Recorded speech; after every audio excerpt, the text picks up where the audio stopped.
Today's disappearance is probably one of the most complex ones I've ever covered. It involves a juvenile, an airport, 2 different states, a lot of false information, and a fractured family. Everything seems to be in question in this case, even the details of the disappearance, if it even was a true disappearance. A friend will join me a little later to sort out this complicated case. Let's talk about Charlotte Loomis. A lot of these cases I cover are a struggle to find information about, sometimes due to their age and sometimes because they're lesser known. I can spend days or weeks just trying to find enough out there to present a bare outline of the facts. This case has to be up there in regards to difficulty to find information and is unique mainly because we don't know if any of the reported facts are even true. There are also a lot of details mentioned online which are presented as facts, but are not. We were able to locate a family member, though, and she has been gracious to fill in the many holes in this story. With her help, this will be the most accurate accounting of the events in this case to date from someone who has lived through it and still is. That person is Charlotte's younger sister, Lori. We'll talk a little bit more about her later in this podcast. So first, let me take a minute to describe the Loomis family. Rose Morris would first marry Burton Loomis and have 6 children with him. Burton would die in March of 1957, and not long after, Rose would marry Burton's brother, Ansley Loomis. She would have 3 children with him before divorcing, one of them being Charlotte.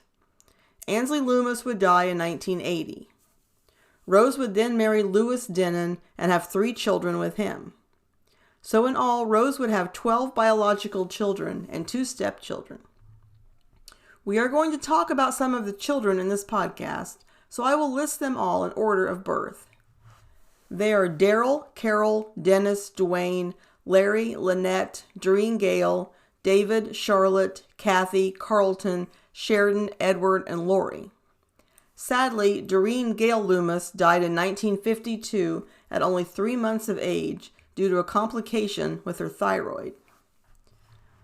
The person that we're going to talk about today is Charlotte Jean Loomis. She was born on March 24, 1958.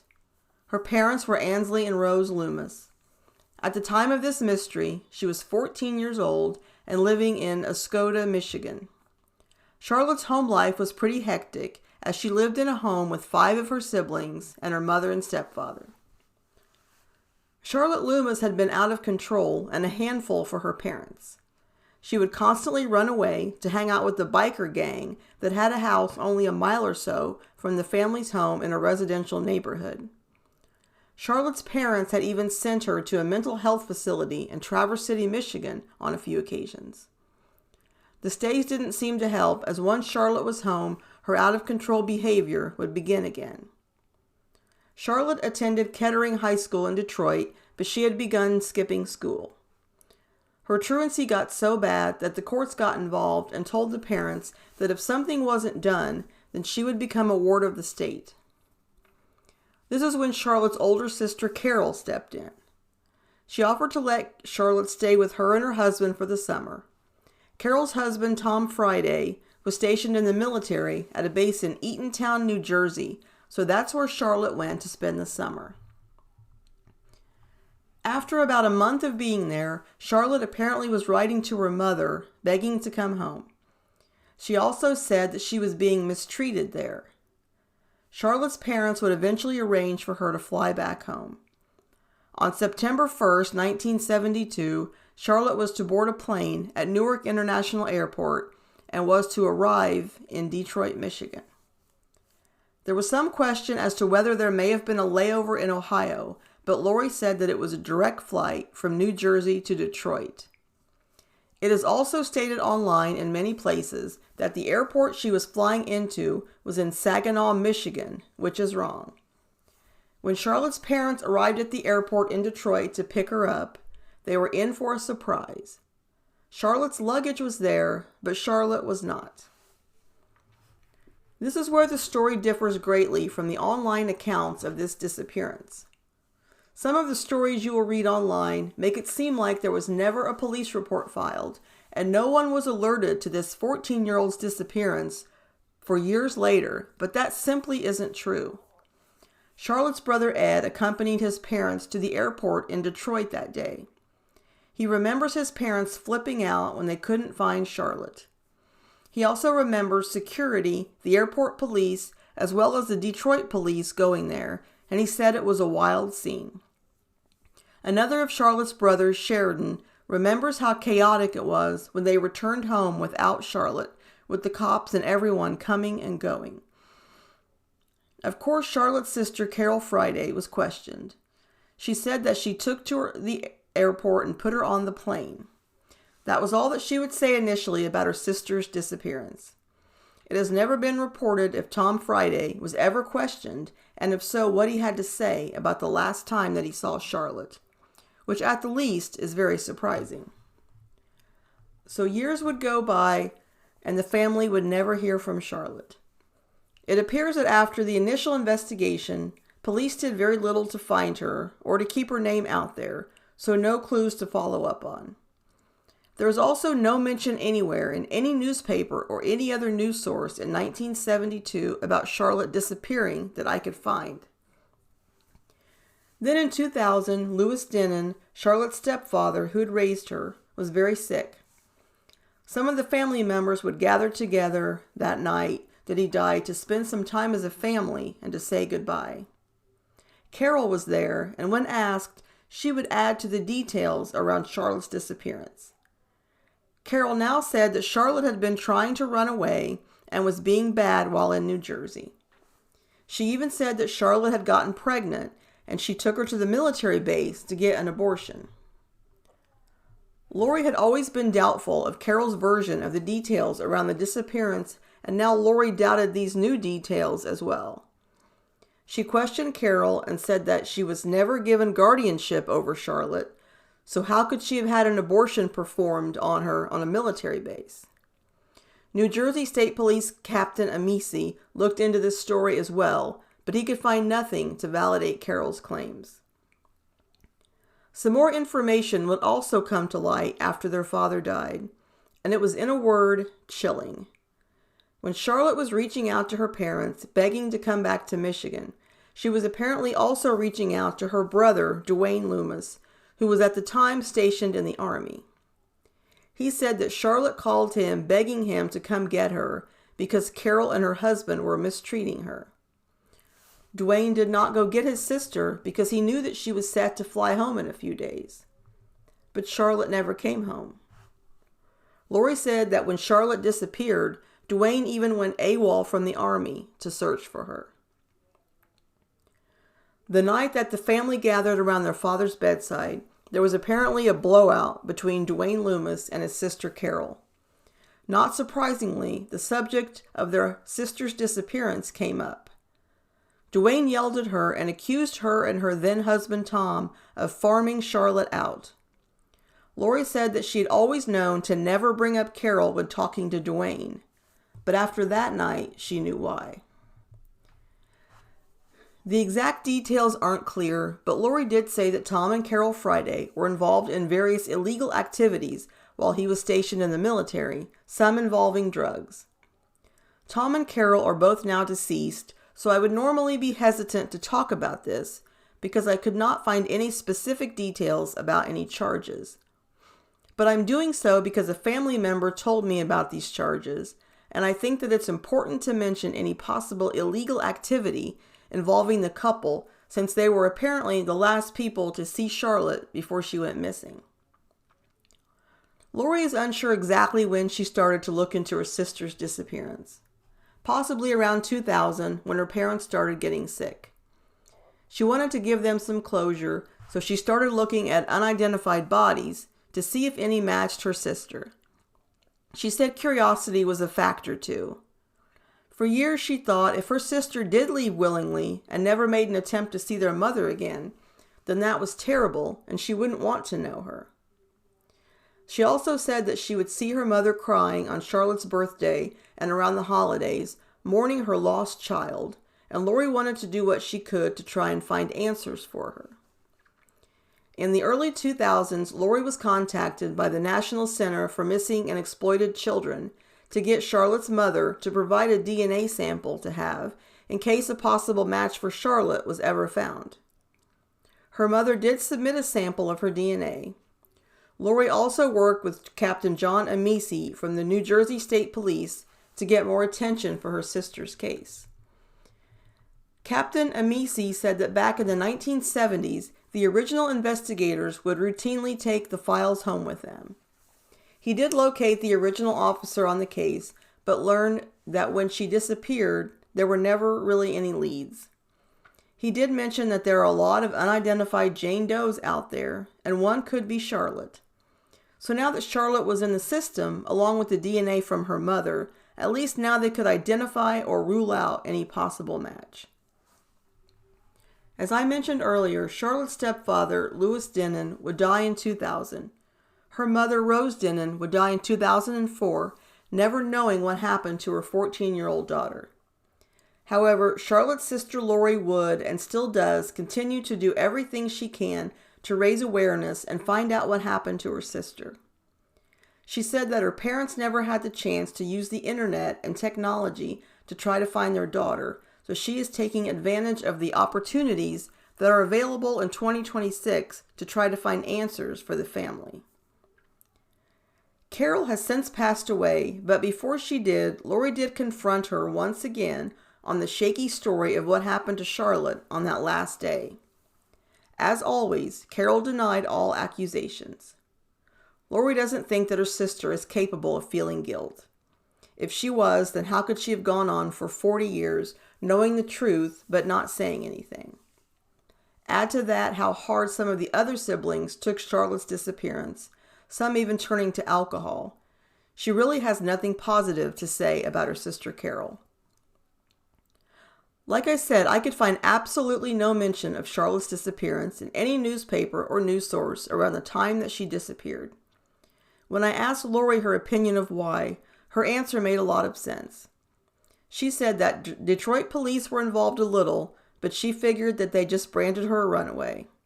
Their local police were never involved for whatever reason, and the private investigators that the parents hired got nowhere. In the end, it was a mess. 2 states that didn't want to take responsibility, throw in the FAA, and a minor going missing at an airport, allegedly, that also had a history of running away, and it greatly complicated an already complicated and confusing disappearance. Joining me today on the podcast is a friend who has been helping me on the research for some of the cases I've worked on. We worked on digging into the Rex Lee Douglas mystery together and a few others, so I wanted to have him guest with me on a podcast. Actually, the few cases we had planned to cover on one podcast have turned into about 3 or 4 of them now. So you'll be hearing Clinton and I chat about these cases in the future as well. So please welcome Clinton Daniel to my podcast. Hey, Heather. Thank you for having me. Well, first off, Clinton, I want to give you credit for tracking down Charlotte's sister, Lori, and getting her to agree to speak with us.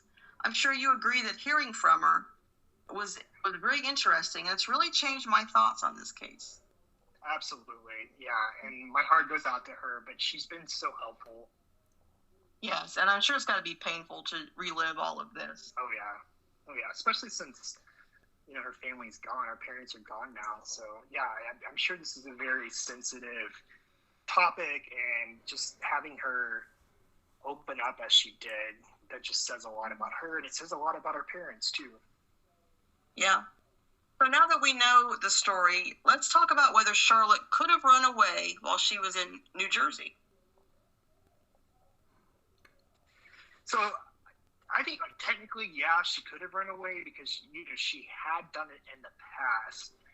But when you look at all the other factors, I just don't see it. Yeah, because she knew she had a flight back home, which is what she wanted. I don't see why she would have just, okay, I'm going back home like I want, let me run away instead. Yeah.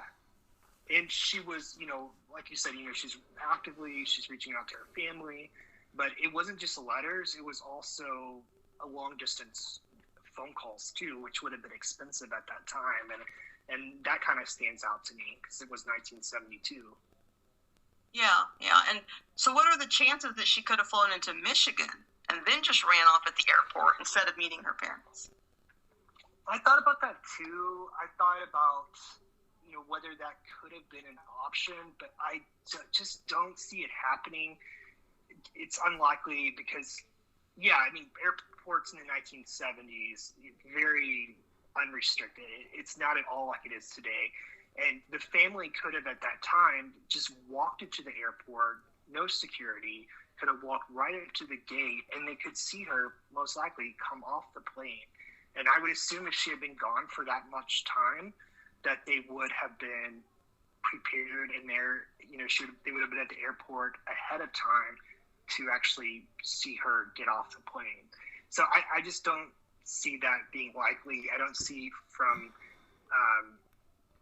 Charlotte's point of view, even at 14 years old, as she's considering how to run away, she would have known that her parents would have been there at the airport when they arrived. So it just was not going to be a likely scenario for her.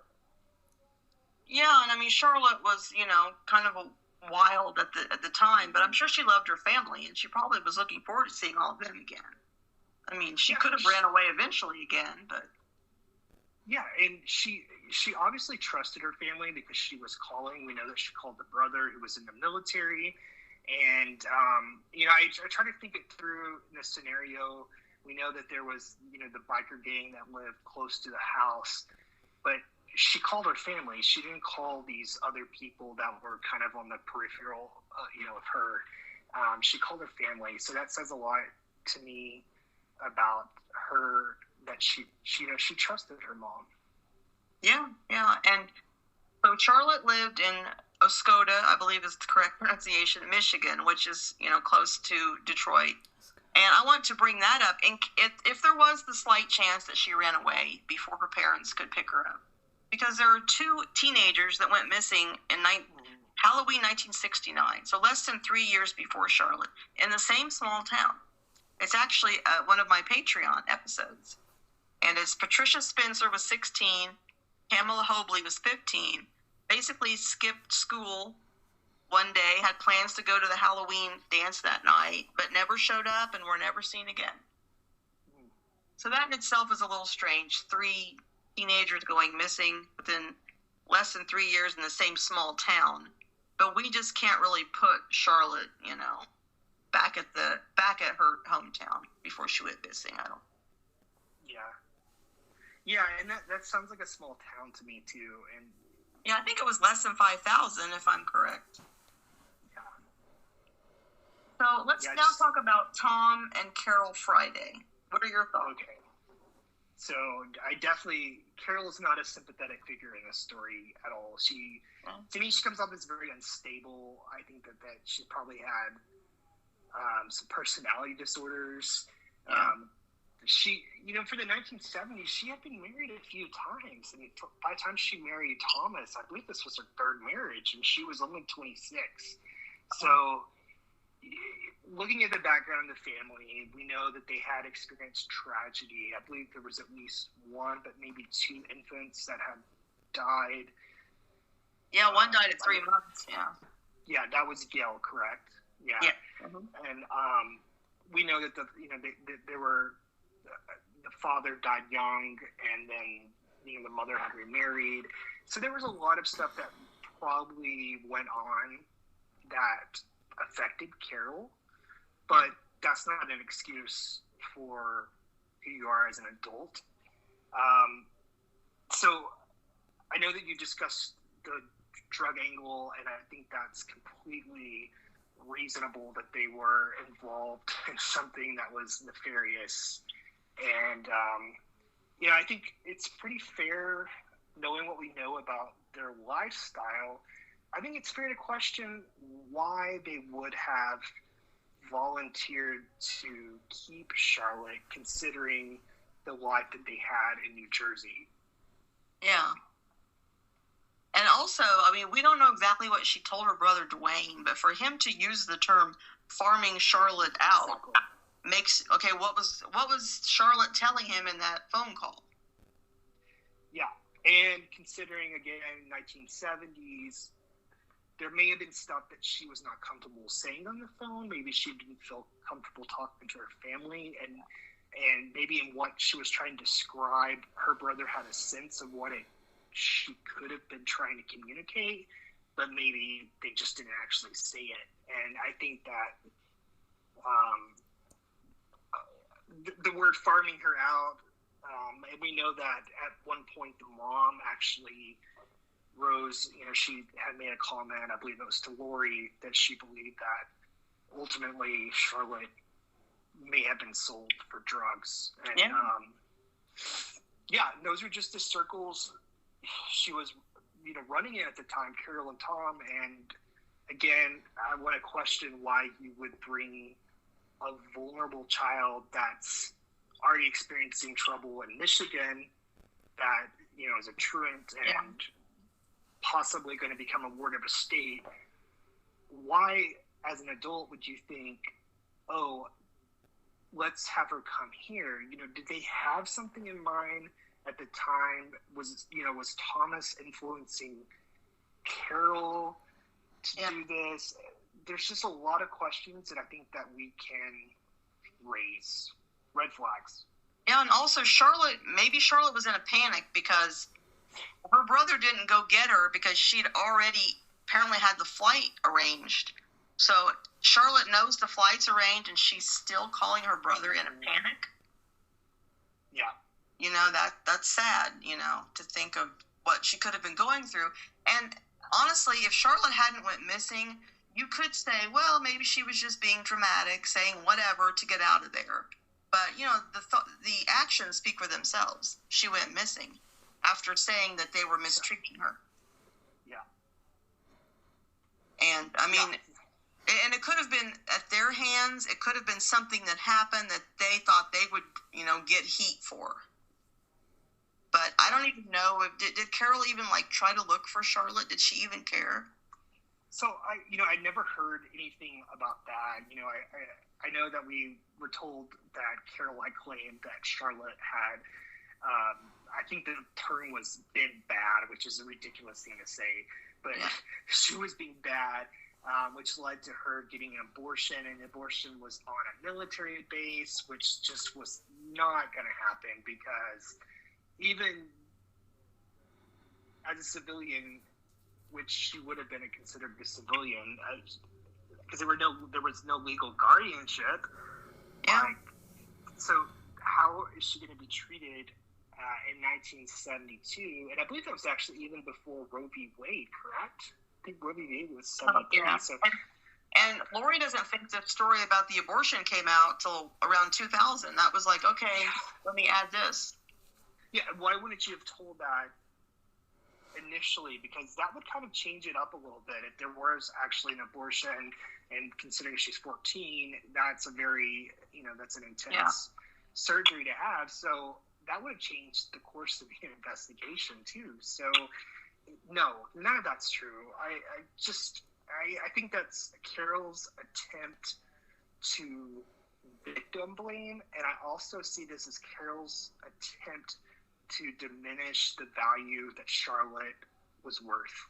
So by saying that she was bad, by saying that she was trouble, by saying she got an abortion at 14, maybe Carol's able to downplay the person that Charlotte really was. Yeah, it's like victim blaming, I don't care that she's gone. Look what she was doing. Yeah. And, obviously the family, this is a scenario, and this is a story that's, it's a significant story to me, because it's completely changed how I view things as far as when you read about these cases on the internet, because it's easy to read things from 1970s and you think, oh, the family didn't care, and they had so many other siblings, they just kind of whatever, one child's gone. And that was not the case. When you just read it on a Charlie Project, you get bare bone facts. But when you actually talk to the significance of what happened and how it affected Lori, how it affected the brothers, how it affected the mom, obviously, you really see a family that had very little recourse, limited resources, and they did everything they could, but it would have been a nightmare because you have different law enforcement agencies, you have FAA, and they were just in a bad situation. Yeah, because we don't even know where she went missing. Was it New Jersey? No. Was in the airplane somewhere? You know, and there was not a layover. Lori did clarify there was no Ohio layover. That's sometimes mentioned. Right. She said it was a direct flight, and didn't Carol say that maybe she went to the bathroom, and then when she came out, that Charlotte? Yeah, there was a version that somebody was sent after a podcast on Charlotte that said, "Oh yeah, she went to the bathroom." I'm sure Carol's got several different versions of what happened, but for to never weigh in, her or her husband are so quiet about this case. The only thing that we know is what Lori told us when the actual family members asked her. Yeah. And there's a lot of stuff on the internet, especially if you go into the web sleuths and you read stuff.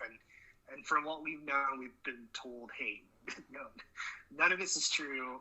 And I believe, people on the internet, a lot of times they just want attention and they say things, they try to connect themselves and stuff. And I think Lori really just filled in a lot of the information that should be out there about her sister that's not.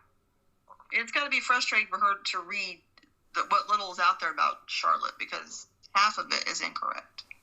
Oh, if it was my sibling, I wouldn't even be reading it because I would be so furious. Some people don't bother to try to go to the source and find out the truth. They just read on the internet and then write what they read. Right. Even on the Charlie Project, it says, and I just checked it again today, it says that Charlotte was staying with her sister-in-law on a military base. It doesn't even refer to Carol as her sister. And that's all it really says in the Charlie Project. There's just really nothing else out there. Yes, yeah. That's why it's so great that you found Lori, and that, like I said, bless her heart, she spent a lot of time answering a lot of questions from us to kind of help us put this story together. Yeah, she wants, her sister's life mattered. The memories that she has of her sister, are very touching. And I think just by us doing this, I hope that in some way that we it's our way of just letting her know that, her sister definitely mattered. And I mean, for me, it just hurts that she didn't get the attention that she should have got 30, 40 years ago, and how much this case could have changed if people could have just saw her for how we see her now. Yeah, and it's like, if you run away, you better never go missing, because they're not going to look for you, because you're a runaway. Yeah, and, you're a bad girl. You're hanging out with biker gangs, and she was 14, and just, that's not fair. And the mental health back then, and obviously this, it was nowhere where it is now. So her parents sending her to a mental health facility, I know at least on 2 different occasions. Yeah. That says a lot about our parents, but that kind of treatment that she was getting was never going to fix the whole situation. So they were at a huge loss too as a family, especially with so many children. How do you fix the situation? It still can happen today easily. Yeah. So if you had to answer, ultimately, what do you think happened to Charlotte? So I just want to be very clear. There's absolutely no direct evidence of this. This is just a speculation. But I don't think it's unreasonable. I really feel that Thomas may have been the one that had abused Charlotte. Yeah. I think that's likely. I think that, I say likely, I think that's definitely on the table. There's other scenarios too where she could have been sold for drugs, or maybe another person may have done something, and then Carol and Thomas decided to keep their mouth quiet. But I think, why would they have volunteered for her to go to New Jersey? What intentions did he have? Did he encourage Carol to have her there? There's stuff there that I don't like. And think about how Charlotte went about it. She didn't just ask Carol, hey, can I go home? she had to beg her parents. Why didn't Carol send her home? Yeah. And I think they were afraid of what Charlotte was going to say once she got home. Exactly. Yeah. Yeah. That's what I think, how would she have known the words to use over the phone to her mom? You know, I think that's a very sensitive topic to have. Yeah. And she probably communicated it the best way she could. Again, this is just speculation. But, yeah, I think there was a lot of, I don't want to say evidence tampering, but I think that Tom already just maybe looked at her and said, hey, she's a problem. You know, no one's going to miss her if she's gone. And at that point, that would be an easy fix for him. And I think Carol, instability and just what we know about her as a person, that she maybe just did whatever that her husband wanted, and it never bothered her. They knew that Charlotte ran away in the past, so it would be easy to pass them off. Yeah. And who cares? You know, she was a problem. And that's just kind of, that's how I see it. And I don't even, we don't know these people, but it's just easy to speculate the type of people they may have been. I don't know the exact dates, but Carol and Tom, they didn't stay married for long. No, not long after this. No. And he kind of faded. I tried to do some research on him too, and there's just not a lot out there. No, I mean, Lori said that he's passed away, and she thought maybe Oklahoma he lived in. But yeah, he just kind of fell off the face of the earth there. Yeah. So, and even Carol, I mean, she died quite young. She died 69, and I think that this probably weighed down on her at the end of her life. That's just the feeling I had. I think, you know, we know that the mom even did not even speak to Carol for over a decade. So there's just, there's a lot to unwind. Carol should have been the one out there looking the hardest. Oh, absolutely. Did nothing. Yeah. Absolutely. And maybe in Carol's head it was just like, okay, well, I got to go find another husband. You know, that's. And Carol's not indicative of the other siblings, because they definitely miss Charlotte, and they looked for her, and they still want to find her. Yeah. She was definitely missed. She was important. She was important in her life, had value, and I like what Lori said, is that her parents, they didn't live in a world of cell phones. They didn't have the internet, and things are just so much different, and they could only do what they could do. And I think in Carol's situation, because she was, I believe, the second oldest, she should have had the most responsibility there. You know, it should not have, the weight should not have fallen on the parents. Ultimately, Carol should have really realized that, hey, I'm kind of complicit in this because she was at my house. And I just, from anything that we've known about this, I don't see it. Yeah.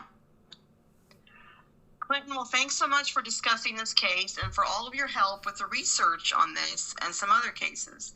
We'll be back together soon on here for an upcoming podcast to talk about a case that, if you're an Unsolved Mysteries fan, you're definitely familiar with. We'll talk soon, Clinton. Thank you. All right, well, thank you. Lori was only 4 when Charlotte went missing, so I asked her if she had any memories of her sister. Her answer took me by surprise, as it was both touching and heartbreaking. She said that she remembers the day that Charlotte left so clearly. The girls were all sleeping together in one room, and Charlotte put Lori down for a nap. She read her a story and told her that she had to go away for a bit, but that she would see her soon. Lori remembers that there was a light blue record player at the foot of the bunk beds. Charlotte was playing music, and the song, "I'm Leaving on a Jet Plane," was playing, and she was singing it to her little sister. Lori said, "When I woke up, she was gone. I never liked hearing the song after that." Lori would have no idea at the time how prophetic the words to that song would be, given what happened to her sister. It would be great if we could one day have the answers for Lori and Charlotte's other siblings, the 4 of them who are still living, to find out if that day their sister really did leave on a jet plane.